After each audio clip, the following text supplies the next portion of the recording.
Bienvenue sur le podcast du site maghrebemergent.com, le média indépendant et apolitique qui reprend toute l'actualité du Maghreb au quotidien. Je suis journaliste et animatrice de cette discussion. Avec nous aujourd'hui, un spécialiste pour nous aider à y voir plus clair sur une question qui a fait couler beaucoup d'encre numérique récemment. Bonjour. Oui, bonjour. Il s'agit des plaques d'immatriculation au Maroc. On a vu circuler pas mal d'infos, parfois un peu contradictoires, sur des verbalisations liées aux plaques internationales utilisées dans le pays. Mhm. Alors, on va décortiquer ensemble la clarification officielle qui a été apportée par le ministère du Transport et de la Logistique. Pour commencer, il y a eu pas mal de bruit autour de ces amendes. Pouvez-vous nous rappeler ce qui se disait exactement, enfin la nature des rumeurs et comment le ministère a réagi? Oui, alors effectivement, il y a eu une certaine confusion, on peut le dire. Face à ça, le ministère du Transport et de la Logistique a publié un communiqué, assez clair d'ailleurs, pour remettre un peu les pendules à l'heure.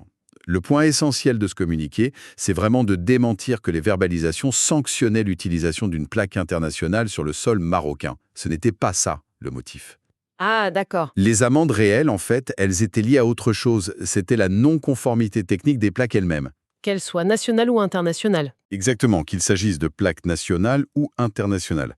Elles ne respectaient pas les spécifications techniques très précises définies par le Code de la route. On parle des articles 61 et 61.1, et surtout par l'arrêté ministériel numéro 2711.10 et ses annexes techniques, les annexes 12, 13, 14, qui décrivent très précisément les caractéristiques physiques attendues pour une plaque. Ah, d'accord. C'est donc une nuance vraiment importante. Le nœud du problème, si je comprends bien, c'était pas quelle plaque on utilisait, nationale ou internationale, mais comment elle était faite. C'est tout à fait ça. La conformité physique, les dimensions, les caractères, c'est ça qui posait problème par rapport à la réglementation. Voilà, exactement. L'infraction portait sur le support physique de la plaque qui ne correspondait pas aux normes techniques en vigueur définies dans cet arrêté.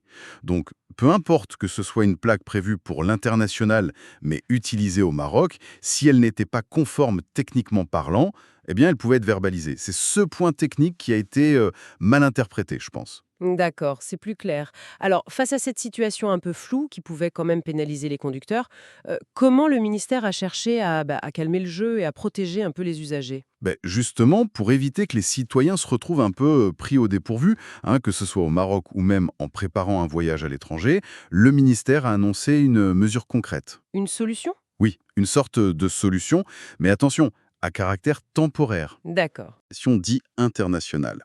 Mais, et c'est là le point important, il faut que ce soit le modèle bien spécifique défini dans l'annexe numéro 13 de ce fameux arrêté numéro 2711.10. Pas n'importe quelle plaque internationale.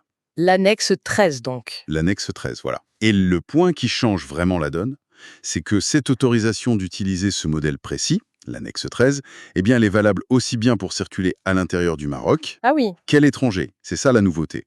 C'est une solution transitoire, on le précise bien, en attendant que l'article 28 de l'arrêté soit officiellement modifié pour intégrer cette possibilité de façon pérenne. D'accord. Si on résume, de manière très pratique pour celles et ceux qui nous écoutent, utiliser la plaque modèle annexe 13, même si elle est dite internationale, c'est maintenant permis partout au Maroc. C'est ça. Et bien sûr, pour sortir du pays, ça offre une sorte de filet de sécurité temporaire contre les amendes liées à la non-conformité technique en attendant la mise à jour des textes. C'est bien ça? Oui, oui, c'est tout à fait l'idée. C'est une mesure de protection pour sécuriser les déplacements en attendant l'ajustement réglementaire définitif. Le maître mot, ça reste la conformité. Mhm. Mais la conformité au modèle spécifié dans cette fameuse annexe 13. C'est l'utilisation de ce modèle-là qui est temporairement autorisée partout. C'est très clair maintenant. Bon, en conclusion, si on doit retenir l'essentiel, le ministère a dissipé la confusion.